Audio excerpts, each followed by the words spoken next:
எல்லா மதங்கள் சார்ந்தும் எந்த பாகுபாடு இல்லாமல் கோரிக்கைகளை நிறைவேற்றுறோம், திருப்பணிகளை செய்கிறோம். இதுக்கு தமிழ்நாட்டு மக்களான நீங்க எல்லோரும் பக்கபலமாக இருக்கீங்க. இதுதான் சிலருடைய கண்களை உறுத்துது. எப்படி தமிழ்நாட்டில் இந்த நிகழ்ச்சிக்கான அழைப்புதழை என்கிட்ட கொடுக்க வரும்போது சில கோரிக்கைகளையும் இனிகோ அவர்கள் கொண்டு வந்தார். இனிகோ கேட்டா இல்லைன்னு சொல்ல முடியுமா?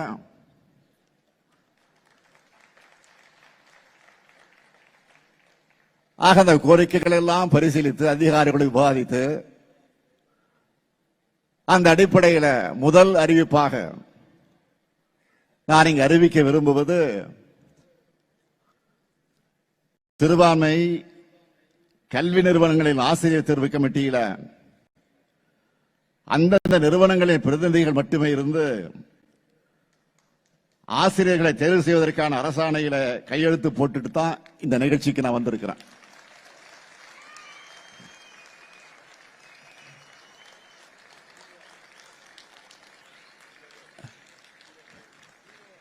இரண்டாவது அறிவிப்பு,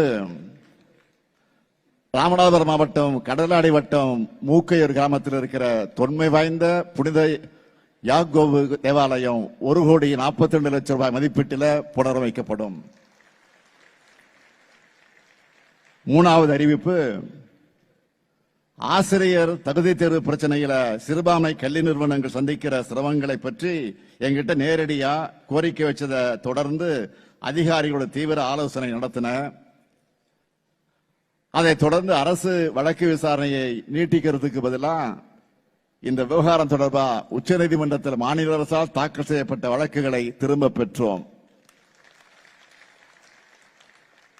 இந்த நடவடிக்கையை தொடர்ந்து டெட் தேர்வு தொடர்பான அரசியலமைப்பு சட்ட கேள்வி குறித்து மாண்புமை உச்சநீதிமன்றம் 7 நீதிபதிகள் கொண்ட அமர்வு ஆராய உத்தரவிட்டிருக்கு.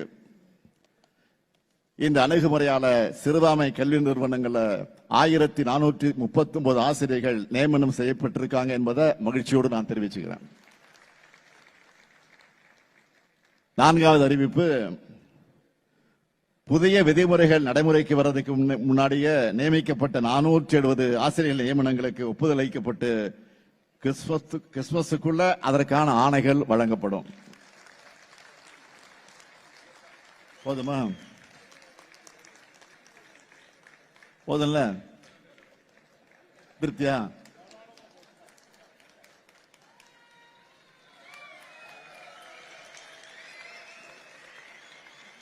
இப்படி எல்லா மதங்கள் சார்ந்தும் எந்த பாகுபாடு இல்லாமல் கோரிக்கைகளை நிறைவேற்றுறோம், திருப்பணிகளை செய்கிறோம். இதுக்கு தமிழ்நாட்டு மக்களான நீங்க எல்லோரும் பக்கபலமாக இருக்கீங்க. இதுதான் சிலருடைய கண்களை உறுத்துது. எப்படி தமிழ்நாட்டில் அமைதியை சீர்குலைக்கலாம், இங்க ஒண்ணுக்குள்ள ஒன்னா பழகிற மக்களை எதிரிகளாக பிரிச்சு வைக்கலாம்னு பலர் யோசிக்கிறாங்க. ஆன்மீகத்தின் பேரால சில அமைப்புகளை அழைத்து செல்ல நினைக்கக்கூடிய வழி வன்முறைக்கான பாதை என்பதை தமிழ்நாடு உணர்ந்திருக்கு. இங்க ஒரு கோயில்ல திருவிழா நடந்தா அங்க வர மக்களுக்கு முஸ்லீம் மக்களும் கிறிஸ்துவ மக்களும் உணவு மோர்னு கொடுப்பாங்க. வேளாங்கண்ணி தேவாலயத்திற்கும் பக்கத்து வீட்டில் நடக்கிற கிறிஸ்துமஸ் நிகழ்ச்சிக்கும் இந்துக்கள் போவாங்க. ரம்ஜான் நோன்பு காலத்துல முஸ்லீம் மக்களோட நோன்பு கஞ்சியும் ரம்ஜான் பிரியாணியும் இந்துக்கள் வீட்டுக்கு தேடி வரும். இந்த சகோதர உணர்வும் பகுத்தறிவு திறனும் தான் நம்முடைய தமிழ்நாடு.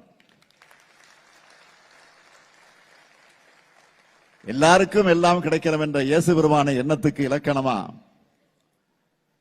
நம்ம திராவிட மாடல் ஆட்சியை நடத்திக்கிட்டு இருக்கிறோம். எந்த மதத்தை சார்ந்தவர்களாக இருந்தாலும் மதத்தின் பேரால ஒருவர் உங்க உணர்வுகளை தூண்டார்னா அவரை சந்தேகப்படுங்க, கவனமா இருங்க. ஒருவரும் உங்களை வஞ்சிக்காதபடி எச்சரிக்கையாக இருங்க என்று பைபிள் வாசகத்தை இங்கு குறிப்பிட்டு காட்ட விரும்புகிறேன். இன்றைக்கு ஒன்றியத்தை ஆளக்கூடிய அரசு சிறுபான்மை மக்களுக்கு அச்சுறுத்தல் ஏற்படுத்தக்கூடிய அரசாக இருக்கு. அதனாலதான் அவங்க குடியுரிமை திருத்த சட்டம் கொண்டு வந்தப்போ கடுமையா எதிர்த்து போராட்டங்களை நடத்தணும்.